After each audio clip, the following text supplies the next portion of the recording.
O único lugar geográfico da terra que Deus disse que iria pôr seu nome, segundo o Pentateuco, era Jerusalém, ou Yahushalaim, que significa cidade da paz, ou casa de Adonai. É por isso que Davi, no Salmo 122, diz: Alegrei-me quando me disseram, vamos à casa do Senhor, às tuas portas, ó Jerusalém. Ele não estava falando do templo e sim da cidade. A ideia de templo surgiu quando Davi, que se viu liberto de todos os seus inimigos e em um tempo de paz, olhou para sua casa, ou seja, o seu palácio feito de cedro, e olhou para a tenda da congregação com a arca da aliança, que simbolizava a presença de Deus na terra, e disse ao profeta Natã: eu estou morando em uma casa boa, um palácio lindo feito de cedro, e a arca da aliança do Senhor morando numa tenda, não dá certo, vou fazer uma casa para o Senhor. O profeta Natã dizendo, faça, pois o Senhor é contigo.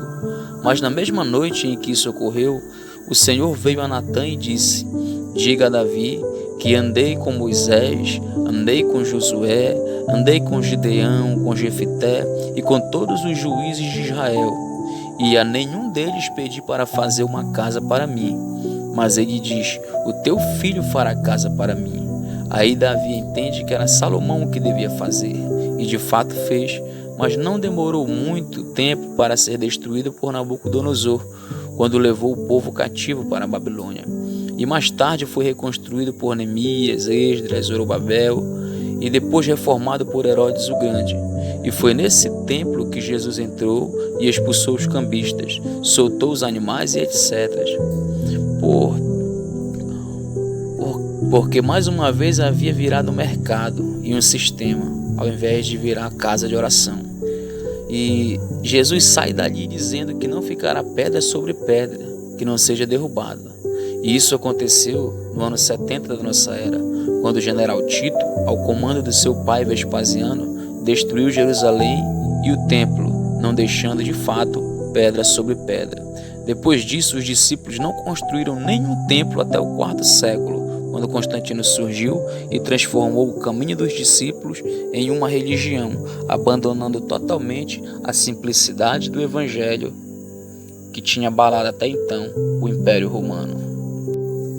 Seria tão bom se o grande e esmagador significado da cruz fosse compreendido por todos, se todos soubessem que o livro de Hebreus é a desconstrução total de todo o aparato religioso que separava o homem de Deus, pois no templo em Jerusalém existia o átrio, o santo e o santo dos santos, sendo que no lugar santo os sacerdotes ofereciam serviços de dia e de noite, não cessando nunca seus serviços religiosos. Nenhum outro homem podia entrar no lugar santo, a não ser os sacerdotes. E no lugar santo dos santos, ou seja, no lugar santíssimo, somente o sumo sacerdote podia entrar uma vez por ano, oferecendo sacrifício pelos seus pecados e pelo do povo. Havia um véu que separava o lugar santo do lugar santíssimo. Era um véu que pelas mãos dos homens era impossível de rasgar.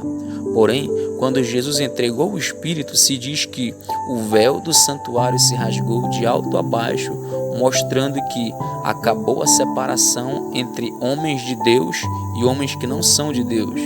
Acabaram todos os sacrifícios e serviços religiosos em um lugar, e agora as pessoas se tornavam o templo do Espírito Santo, sacerdotes de Cristo, e Ele, o nosso único e sumo sacerdote, para sempre, que ofereceu seu sacrifício diante do Pai por todos os nossos pecados.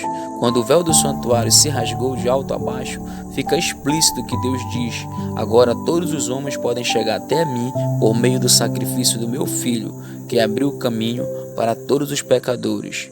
Porque de fato, o que se diz é que Deus estava em Cristo reconciliando o mundo consigo mesmo, não atribuindo aos homens as suas transgressões.